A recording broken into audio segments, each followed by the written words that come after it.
அன்பு காங்கிரஸ் சொந்தங்களே, எல்லோருக்கும் வணக்கம்.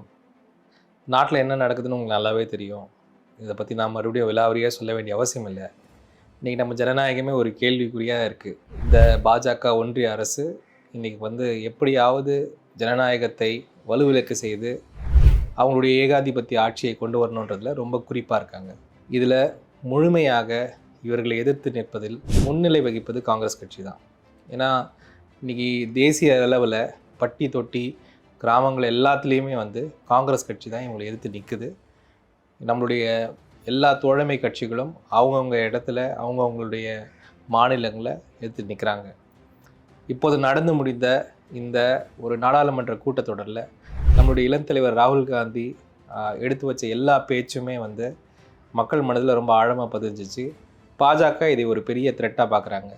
அதனால் இந்த கூட்டத்தொடர் முடிந்த உடனேயே எப்படி ராகுல் காந்தியை அவரை சைலன்ஸ் பண்ணுறது அப்படின்றதில் மறுபடியும் இறங்கிட்டாங்க. வழக்கம் போல் அவங்க போகிற இடம் தான் போயிருக்காங்க. இடி, சிபிஐ, இன்கம் டேக்ஸ் இவங்க மூலமாக தான் நம்மளுடைய காங்கிரஸ் பேரியக்கத்தையும் ராகுல் காந்தியையும் அமைதிப்படுத்தலாம் அப்படின்ற ஒரு முயற்சியில் ஒரு ஆர்ம் ட்விஸ்டிங் மெத்தடாக அவங்க உள்ள வேலை செய்கிறாங்க என்பது எல்லோருக்கும் தெரிந்த ஒரு விஷயமாகிவிட்டது. இதை நாம் காங்கிரஸ் கட்சியிலேருந்து இப்படியே பார்த்துக்கிட்டு இருந்தால் போதாது.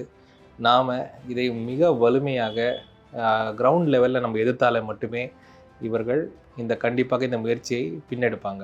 இவர்களை எதிர்த்து ஒரு பெரிய போராட்டம் காங்கிரஸ் கட்சி ஏற்பாடு செஞ்சுருக்கு. அதுவும் நம்மளுடைய மாநில தலைவர் திரு கு. செல்வப்பிரந்தை அவர்கள் தமிழ்நாட்டில் இருக்கிற எல்லா காங்கிரஸ் தொண்டர்களுக்கும் ஒரு அறைகூவல் விழித்திருக்காரு. அதனால் நாம் இந்த ஈடியை எதிர்த்து இந்த 22ஆம் தேதி எல்லாம் ஒருங்கிணையணும். ஈடியை எதிர்த்து ஒரு மிகப்பெரிய மக்கள் திரளை அங்கே நம்ம காட்ட போகிறோம். இந்தியா முழுக்க ஏஐசிசியோடைய ஒரு காலில் காங்கிரஸ்காரங்க சேர போகிறாங்க. ஜனநாயகத்தில் எவ்வளோ தூரத்துக்கு நம்ம கேள்விகளை கேட்குறோமோ அவ்வளோ தூரத்துக்கு தான் ஜனநாயகம் வாழப்போகுது. இன்றைக்கி நம்ம வாய்மூடிய மௌனியாக இருந்தால் இந்த நெருப்பு நாளைக்கு நம்ம வீட்டுக்கும் வரும்.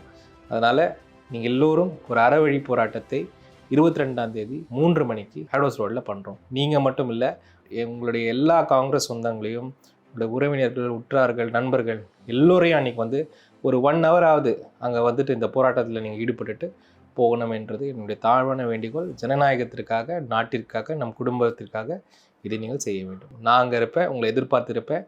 ஒரு பெரிய ஸ்ட்ரென்த்தை நம்ம காட்டுவோம். காங்கிரஸின் முழுமையான மக்கள் சக்தியை எல்லோருக்கும் புரிய வைப்போம். நன்றி, வணக்கம்.